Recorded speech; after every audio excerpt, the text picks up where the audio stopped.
Assalamu alaikum everyone. I hope you all are doing good. उम्मीद है कि आप सब लोग ठीक ठाक होंगे। अल्हम्दुलिल्लाह मैं भी ठीक हूँ। तो इस वीडियो में मैं आप लोगों के साथ शेयर कर रही हूँ अपनी रमज़ान की थोड़ी सी प्रिपरेशंस। मैंने इस साल इतना नहीं किया, लेकिन जितना भी मैंने किया तो मैंने सोचा कि थोड़ा आप लोगों के साथ भी शेयर करूँ। तो यहाँ पर मैं जिंजर गार्लिक पेस्ट बना रही थी। मैं पील गार्लिक ही लेती हूँ, जहाँ पर भी मिलता हो। तो यूजुअली देसी स्टोर्स में भी मिलता है, और जो हमारे यहाँ एशियन स्टोर है वहाँ भी आसानी से मिल जाते हैं। तो मैं इसे वॉश करती हूँ और जिंजर को बस पील करके, वो इजी होता है, वो मैं बस पीलर से ही पील करती हूँ और फिर मैं चॉप करती हूँ। तो ये मेरे हफ्ते 2 हफ्ते तक काम करता है। और इसी तरह मैंने ग्रीन ऑनियंस को भी वॉश करके कट करके वो फ्रीज़ किया है। मिंट भी मैंने फ्रीज़ किया है, और सिलेंट्रो जो हरे धनिया है।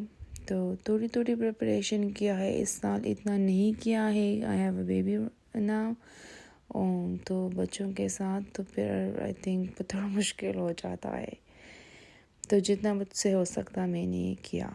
और यहाँ पर मैंने जो काबुली चना था, ये भी मैंने एशियन स्टोर से लाया और ओवरनाइट सोक्ड किया। फिर सुबह उसको इंस्टेंट पॉट में जल्दी पक जाता है, तो मैंने इसको पकाया। और फिर मैं इसी तरह से ब्लॉक में मैं बंद करती हूँ। हम ये जो चना है ये ज़्यादातर हम चाट में इस्तेमाल करते हैं, जो चना चाट होता है। और अगर चावले बनाई तो उसमें मैं डालूँगी जो कि हमारी चना पुलाव होता है। तो सब्ज़ियाँ वग़ैरह के और प्रिपरेशन के साथ साथ में खाना भी बनाना पड़ता है। तो हस्बैंड ने फरमाइश की थी कि आज चाइनीज़ बना लो, तो फ्राइड राइस।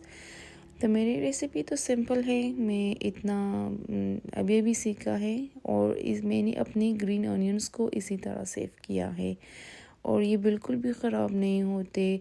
बस जब आप इस्तेमाल करते हो तो उसी वक्त फ्रीज़र से निकालो, तो ये ख़राब नहीं होगा, और फिर वापस फ्रीज़र में रखो। तो मैं सारे जो हमारे वेजिटेबल्स हैं उनको मैं बस फ्राई करती हूँ, और कैबेज और जो भी घर पर अवेलेबल हो तो मैं वो डालती हूँ। और मैं चिकन को बॉईल करती हूँ। ज़्यादातर लोग पहले चिकन को कुक्ड करता है और फिर उसमें ही वेजिटेबल्स डालते हैं, लेकिन मैंने थोड़ी सी डिफरेंट मैं करती हूँ, जो मेरे लिए आसान होता है।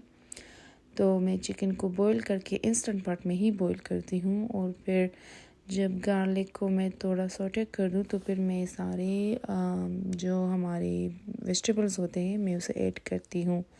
और फिर जो सॉस अवेलेबल होते हैं घर पर, जो अमूमन हर घर में होती है, जो सोया सॉस होता है, सरका होता है, ऑयस्टर सॉस होता है, जो सूप में भी डालते हैं लोग, और फ्राइड राइस में भी, और चाउमीन में भी, और जितने भी चाइनीज़ खुराक वगैरह है।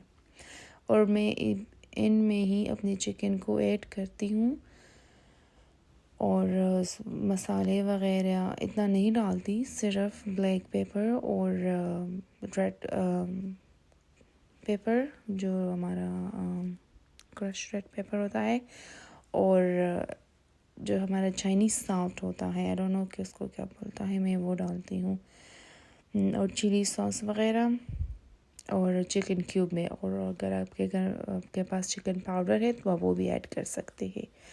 तो मैं इसी तरह करती हूँ, और फिर मैं बिरयानी की तरह इसको लेयर करती हूँ और उसे दम देती हूँ लाइक फॉर 10 मिनट्स, और फिर उसके बाद मैं इसको मिक्स करती हूँ। तो मेरा तरीक़ा थोड़ा डिफरेंट है। Everyone has their own opinions and their own ways to do. हर इंसान का अपना ही तरीक़ा होता है। मेरा ये वाला तरीक़ा है, क्योंकि वो बहुत मुश्किल होता है कि आप बस मिक्स करते हो और हिलाते हो।